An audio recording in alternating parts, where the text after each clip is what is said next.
Olha, eu quero compartilhar com vocês hoje a respeito de um sentimento que Deus falou comigo. E eu conversei com a Anne. E assim, eu acredito que tem situações às vezes em que o Espírito Santo fala com você. E quando ele fala com você, às vezes é uma coisa, um assunto específico. E se você não souber discernir, às vezes você chama algumas pessoas que estão debaixo da sua cobertura e você lança a palavra que era para você para outras pessoas, e às vezes aquela palavra não faz sentido para o outro, porque na verdade aquela palavra é para você. Mas tem outras palavras que Deus abençoa o líder, e como diz a própria Escritura, que a unção desce na cabeça do sacerdote e vai escorrendo em todo o corpo. Tem coisas às vezes que Deus abençoa primeiro o líder para depois abençoar o restante. E sabe esse assunto que eu quero compartilhar com vocês, que na verdade não é uma palavra, mas é um sentimento, foi algo que Deus ministrou muito forte ao meu coração. E sabe, vai ser uma experiência que, se você trazer ela para a sua vida, vai te ajudar muito. No livro de Efésios, capítulo 4, verso 8, Paulo diz que Cristo levou cativo o cativeiro e ele liberou dons aos homens. A verdade é que todos aqueles que nasceram de novo, eles têm disponível a eles dons espirituais. Então, em uma reunião como essa, é normal, deveria ser normal, um irmão profetizar, outro ter uma palavra de sabedoria e ir em direção ao irmão e falar, outro sentir o espírito da fé e sabe liberar uma palavra sobre uma pessoa, outro o dom da cura divina, e ele passa e ele percebe uma pessoa mancando, ou talvez com dificuldade, e ele então percebe, o Espírito Santo fala com ele, ele ora e a pessoa é curada. É o que o Senhor está dizendo. Olha, depois que Jesus subiu aos céus, ele liberou dons aos homens, e a reunião da congregação da igreja deveria ser uma reunião de poder. Todas as vezes que nós nos reuníssemos, deveria acontecer poder. Eu já tive muitas experiências em Goiânia, em célula. Teve uma célula que eu fui, e aí nessa célula, quando nós começamos o louvor, uma mulher caiu endemoniada. Nós não tínhamos orado num primeiro momento para libertação. A Anne também teve uma experiência na célula dela. De repente entrou lá uns mendigos na célula, né, princesa? Os mendigos lá querendo Jesus. Eu lembro de um líder meu, do Charles, na época, hoje ele é pastor. Ele dizia que quando começava a célula, os vizinhos ficavam lá, sabe, ouvindo os louvores e querendo participar, recebendo, atentos para ouvir a palavra, porque esse deveria ser o normal quando a igreja ela se reunisse. Mas por que isso não tem acontecido a nós? E é sobre esse assunto que o Senhor ministrou muito forte no meu coração. Porque é o seguinte, irmãos, eu fui para a conferência em Goiânia, e ao chegar na conferência de Goiânia, teve um momento profético onde o pastor Luiz pegou o microfone e ele começou a falar: olha, nesse ano Deus vai dar prédios de igreja para alguns pastores. Eu quero que você que ainda não tem um prédio de igreja, pastor, venha aqui na frente.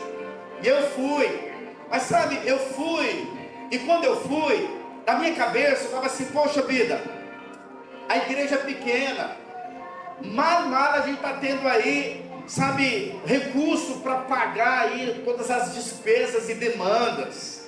Nós queremos comprar instrumentos e ainda não compramos, então eu acredito que não é o nosso tempo ainda.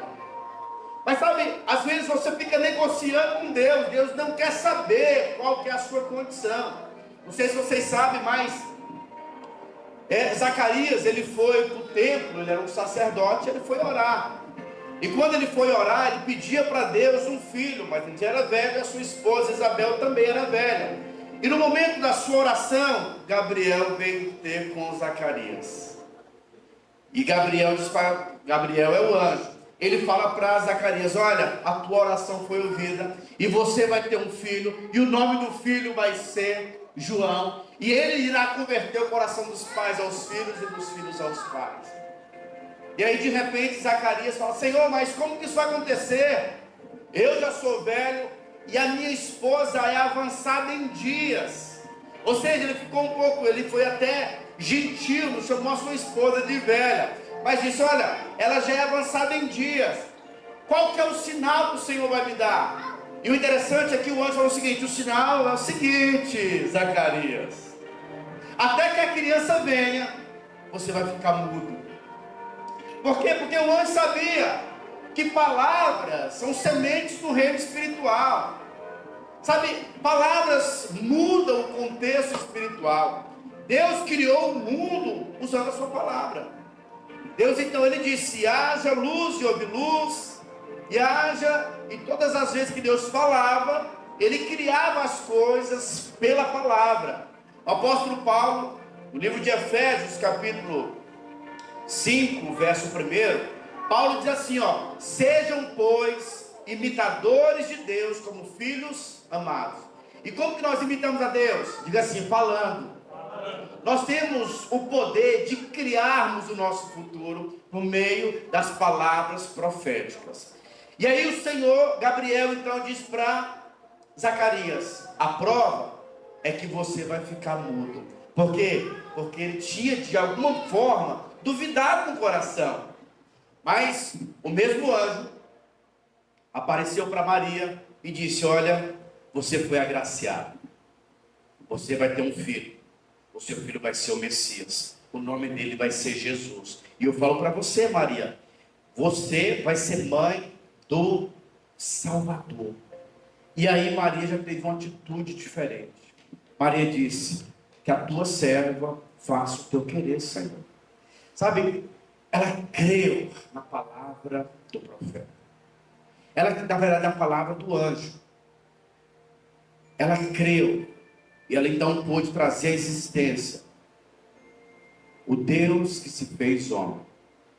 Mas veja, às vezes nós recebemos palavra, e a nossa postura às vezes é a postura de Zacarias. Ficamos duvidando. Aquilo talvez ainda não é a sua realidade.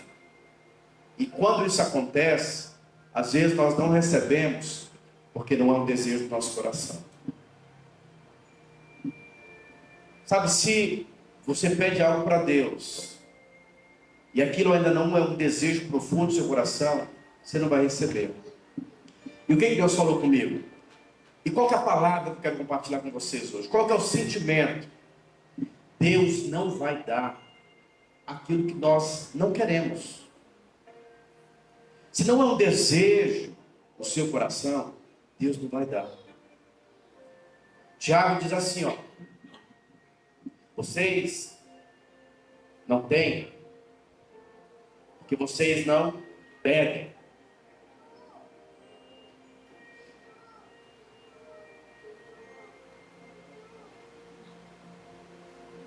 Tiago capítulo 4, verso 2, diz assim, ó: cobiçais e nada tendes, matais, invejais e nada podeis obter, viveis a lutar e a fazer guerras, nada tendes, porque não pedis. Pedis e não recebeis, porque pedis mal, para esbanjardes em vossos prazeres. Infiéis, não compreendeis que a amizade do mundo é inimiga de Deus? Aquele, pois, que quiser ser amigo do mundo, constitui-se inimigo de Deus. Muitas coisas, às vezes, não têm acontecido na nossa vida espiritual, porque nós temos mudado os valores. Às vezes nós nos convertemos e você começa a pedir para Deus algumas coisas pensando só no seu umbigo. Então Deus, ele tem prazer de dar e de abençoar os seus filhos. Mas o Senhor diz o seguinte: olha, vocês estão pedindo, mas a motivação está errada. Porque Deus conhece o coração. Deus ele olha para a motivação do coração. E aí você vê o seguinte: olha, vocês pedem e não recebem porque vocês estão pedindo mal, estão pedindo para esbanjar nos vossos próprios prazeres. Mas tem como você pedir a coisa certa. E quando nós pedimos a coisa certa, é certo que o Senhor vai te dar. O Senhor diz o seguinte: pede-me, e te darei. Onde é que está escrito isso? Salmos ou Isaías? Salmos 1:8. É não? Ou 9? Põe aí, Léo. Eu acho que é Isaías. Isaías 1, acho que 9. Põe aí, Léo. Se quiserdes e me ouvirdes, comereis. 1:8. Não? Qual que é isso aí? Isaías, põe 8. Então vai ser Salmos mesmo. Passa para mim aí, eu não estou lembrado não. Tem algumas referências que soam bem rápido. Mas enfim, a Bíblia diz o seguinte, ó. 1:19, ó, faltam só 10. 1:19. Se quiserdes e me ouvirdes, comereis o melhor dessa terra. Ou seja, eu tenho que querer, eu tenho que desejar algumas coisas. A Bíblia também diz o seguinte, ó: pede-me e te darei as nações por herança, e as extremidades da terra por tua possessão. Então veja bem, irmãos, Deus ele vai dar para você quando isso for um desejo profundo do seu coração. Amém. Sabe por que a sua célula ainda não multiplicou? Porque ainda não é um desejo profundo do seu coração. Sabe por que pessoas ainda não têm vindo? Porque isso não é um desejo profundo no seu coração. Alguém que quer multiplicar de verdade, quando tem algum visitante no culto, ele já vai direto, pega o nome da pessoa, convida para ir para a célula, porque há um desejo no coração. Então Deus não vai dar, sabe, nada para os seus filhos goela abaixo. Isso tem que ser um desejo genuíno no nosso coração. E aí eu comecei a ver alguns pastores testemunhando que compraram lote, começaram a construir. E o Espírito falou comigo: você não desejou. A grande questão não é o seu recurso, não é as suas habilidades. Deus ele não olha para isso. Na verdade, isso atrapalha Deus. O que Deus deseja é um desejo genuíno no seu coração. Isso é um negócio muito sério. Porque quando nós olhamos para a vida de Jacó, suplantador, mentiroso, trapaceiro, havia um desejo no coração dele. Ele queria ser um instrumento nas mãos do Senhor. No primeiro momento ele começou a fazer as coisas até erradas. Mas sabe, Deus consertou o caráter dele.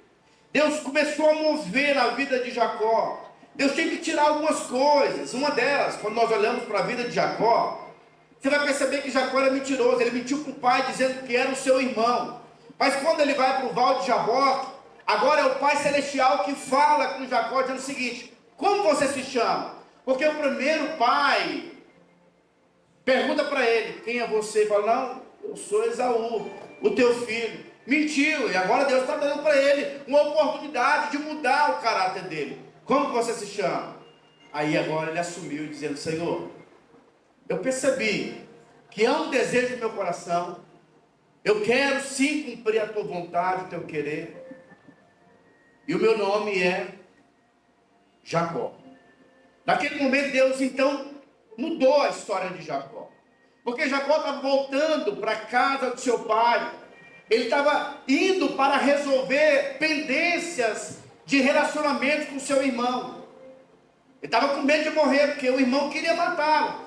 Mas ele foi resolver situações da alma dele. Porque enquanto você não resolve situações, a herança de Deus não vai ser liberada de uma maneira plena na sua vida. Mas havia um desejo, Deus considera isso na vida dos seus filhos. E quando ele volta, ele tinha que tratar também uma situação chamada ressentimento. Ele tinha ferido e magoado o seu pai também, o seu irmão. E, sabe, os ressentimentos vão roubar a nossa energia, a sua força. E quando ele decide ir, Deus viu e Deus mudou o nome de Jacó para Israel, que significa príncipe de Deus. Deus mudou a sorte desse homem. Agora ele é pai de uma nação, a nação de Israel. E tudo isso aconteceu porque era um desejo do coração de Isaac. Isaac queria fazer parte, sabe, da genealogia dos vencedores. E Deus observa isso. Então, se você, meu irmão, está aqui me ouvindo, e não há um desejo no seu coração pelas coisas espirituais, você não vai ter. Deus não força ninguém, sabe, a ser usado por Ele. Mas Deus olha o coração de quem deseja ser usado. A Bíblia diz que os olhos do Senhor passam por toda a terra. No livro de Atos diz que o Senhor estava procurando um homem segundo o seu coração. E Ele encontrou. O que tem movido o seu coração? Qual tem sido o desejo da sua vida? Porque quando nós nos convertemos, você precisa entender que agora você é um estrangeiro aqui na terra. A nossa pátria não é mais a terra, a nossa pátria é o céu. Mas infelizmente muitos filhos de Deus se converteram e eles vivem uma vida muito natural, e a programação deles são por coisas naturais, coisas terrenas. Não tem nenhum problema, Deus vai te abençoar, mas você só não vai entrar na galeria daqueles que irão marcar a história. E Deus está nos convidando nesse tempo para, sabe, tirar a nossa visão da terra. Tem muitas pessoas que elas se converteram, mas elas estão misturando os mundos.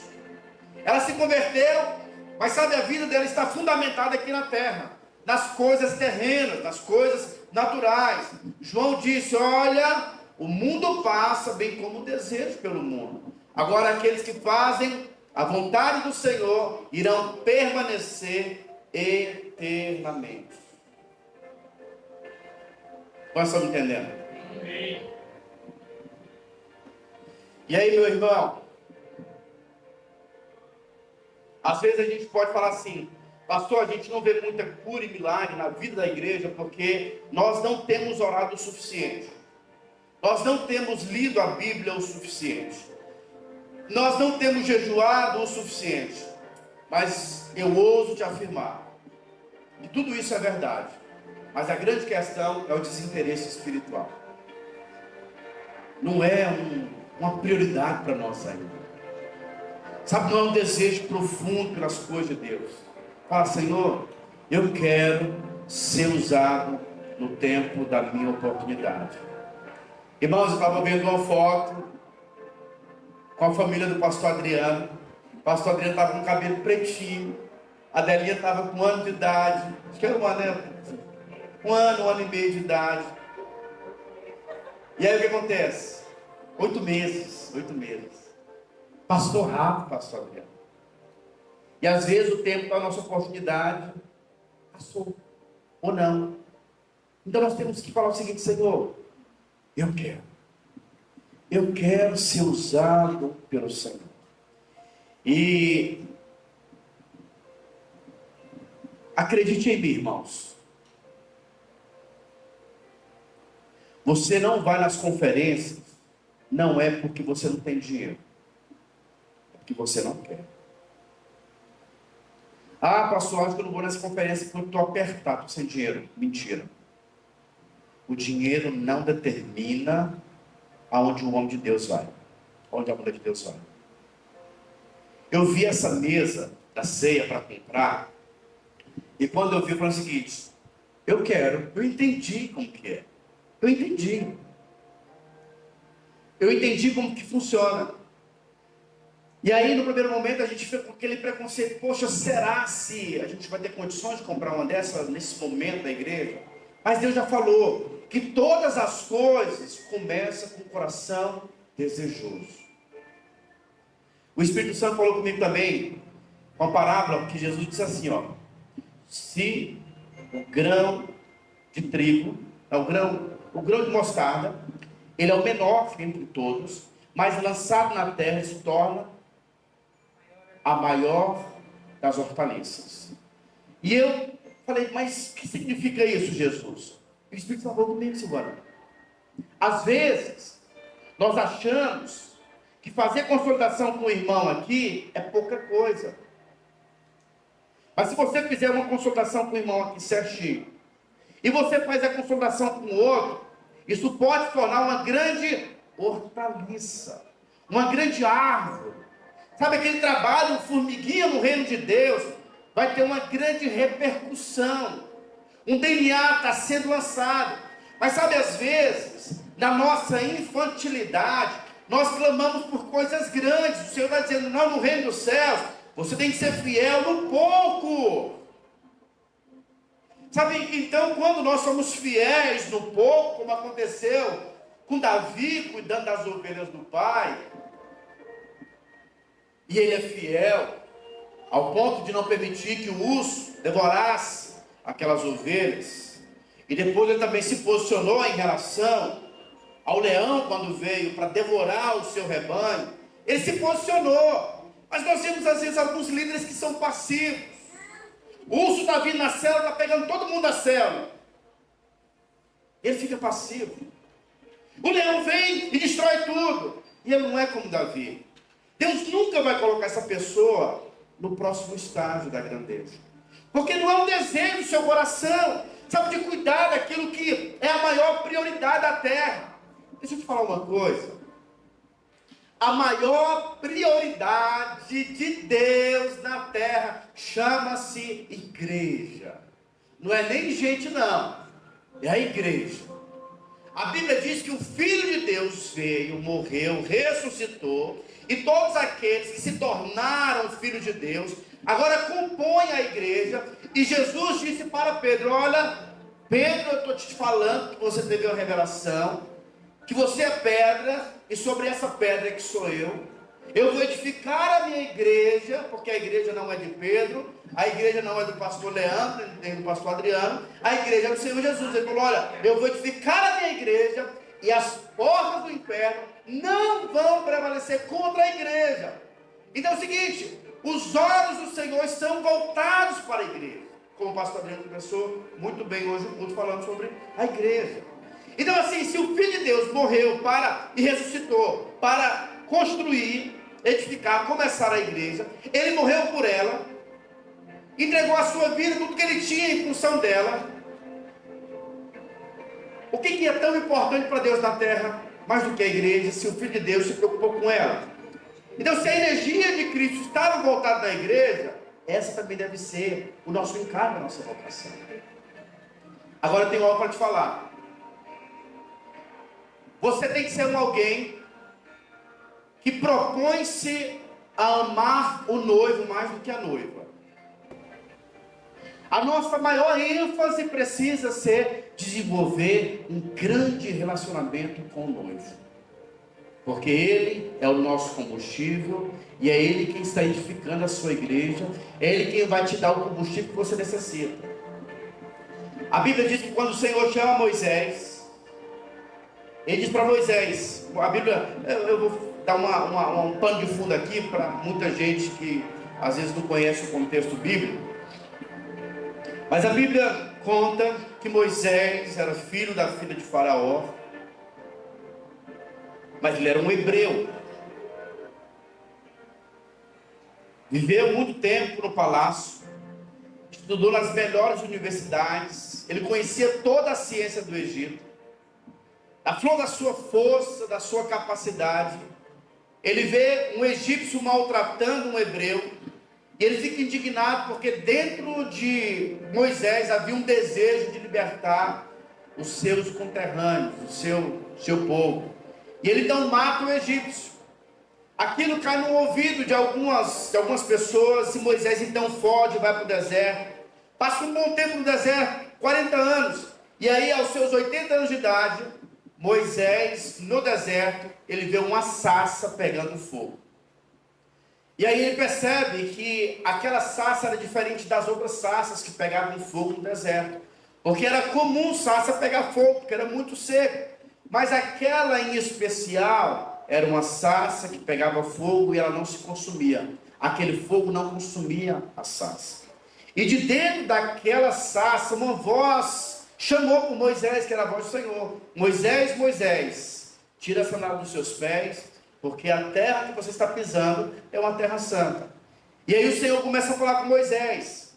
E sabe, nessa história, Deus está mostrando para Moisés que Moisés seria essa sarça, e que ele receberia o fogo, mas esse fogo não iria consumir a vida de Moisés. E é justamente isso que acontece na obra do Senhor. Sabe, meu irmão, a obra do Senhor não vai consumir você.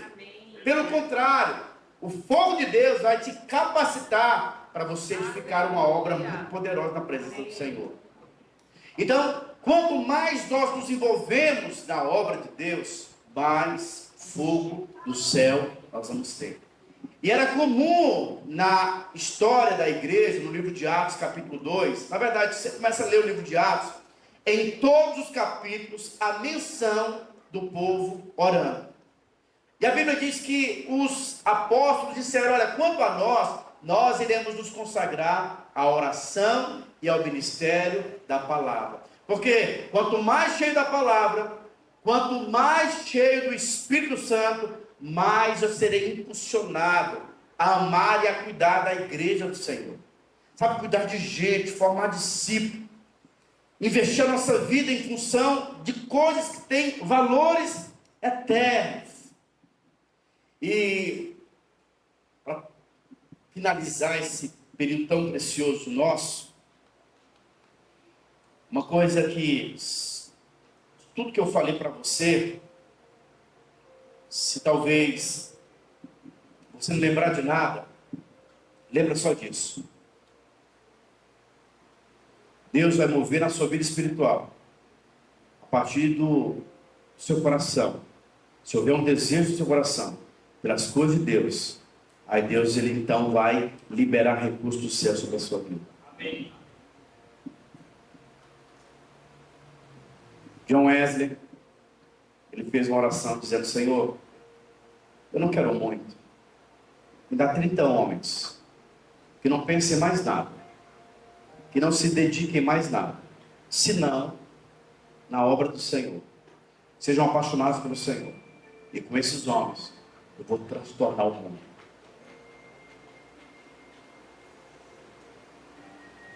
Eu sei que final de ano os nossos alvos estão aí, tem muita coisa que você está colocando, mas eu posso garantir a você: decida colocar os alvos de Deus em primeiro lugar. Amém. Em uma reunião como essa reunião vai ser muito pesada se eu tiver pessoas que vêm para cá só para consumir a mensagem do Evangelho.